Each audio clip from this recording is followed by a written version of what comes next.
11월 6일 월요일, 오늘 10% 이상 급등한 종목과 그 이유에 대해서 알아보겠습니다. 오늘 장은 오후 3시 30분 키움증권 기준으로 코스피 지수는 5.66% 상승한 2502.37포인트로 마감했습니다. 외국인과 기관은 매수로 임한 가운데 개인은 매도로 대응했네요.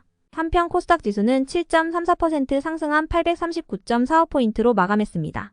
외국인은 매수, 기관은 매도로 임한 가운데 개인은 매도로 대응했습니다. 그럼 본격적으로 오늘의 급등 종목들을 살펴볼게요. 오늘 10% 이상 급등한 종목은 총 89종목으로 코스피에서는 34종목, 코스닥에서는 55종목이 나왔습니다. 이 중 상한가 종목은 금양, 포스코퓨처엠, 라이트론, 에코프로 BM, 에코프로, 스카이문스테크놀로지 6종목이고요. 오늘 하한가 종목은 없었습니다. 오늘은 10% 이상 상승한 종목이 80종목이 넘는 만큼 상위 35개 종목에 대해서만 말씀드리는 점 양해 부탁드리고요. 총 89개의 급등 종목 중 상위 35개 종목을 한데 모아서 섹터별로 묶어보니 2개 테마로 나눠볼 수 있었어요. 그 외 나머지는 개별 이슈로 오른 종목들인데요. 먼저 1번 2차전지 섹터입니다. 금융당국이 오늘부터 내년 6월 말까지 공매도를 전면 금지하기로 결정했다는 소식이 전해졌습니다. 금융당국은 그 이유에 대해 최근 국내 증시 변동성이 확대되고 있을 뿐더러 외국인과 기관 투자자들의 불법 무차익 공매도 적발이 반복됨에 따라 이러한 조치를 취했다고 밝혔는데요. 이번 조치를 통해 그동안 외국인과 기관 투자자에게 유리하다는 비판을 받아온 공매도 제도를 개선하고 글로벌 투자은행을 전수조사하여 불법 무차익 공매도를 강력히 처벌할 계획이라고 하네요. 이러한 소식 속 SK증권은 현재 업종별 공매도 비중이 가장 높은 업종은 2차전지와 로봇 관련 종목이라고 밝혔는데요. 그 다음은 제약 바이오 섹터로 바이오 기업들은 밸류에이션보다는 수급에 민감한 만큼 공매도 금지령에 대한 수혜를 받을 것으로 전망했습니다. 한편 키움증권은 2차전지와 바이오 섹터 외에도 중국 소비 관련주들을 중심으로 단기적인 수급이 몰릴 가능성이 있다고 했는데요. 이러한 소식 속 에코프로 형제들이 나란히 상한가를 가는 등 2차전지 섹터에서 가장 높은 상승세가 나와준 모습이었네요. 다음은 이번 제약 섹터입니다. 금융당국의 공매도 금지령은 제약주들에게도 호재로 작용했는데요.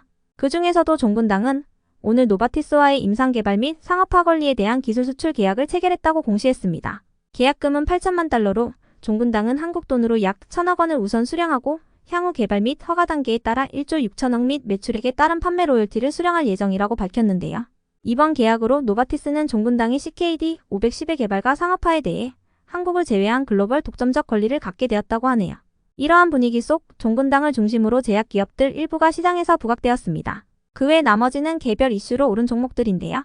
먼저 라이트론은 오늘 오전 전환사채 146억의 매각이 불발되며 신사업의 자초가 우려된다는 내용의 기사가 있었음에도 불구하고 공매도 금지령으로 인해 시장이 급등함에 따라 상한가로 마감한 것으로 파악됩니다. 특별히 호재나 공시가 있었던 건 아니라고 보이고요. 이어서 스카이문스 테크놀로지가 상한가로 마감했는데요. 공매도 금지령에 따른 시장 급등과 더불어 국제게임 전시회인 지스타 2023이 개막을 앞두고 있기 때문입니다.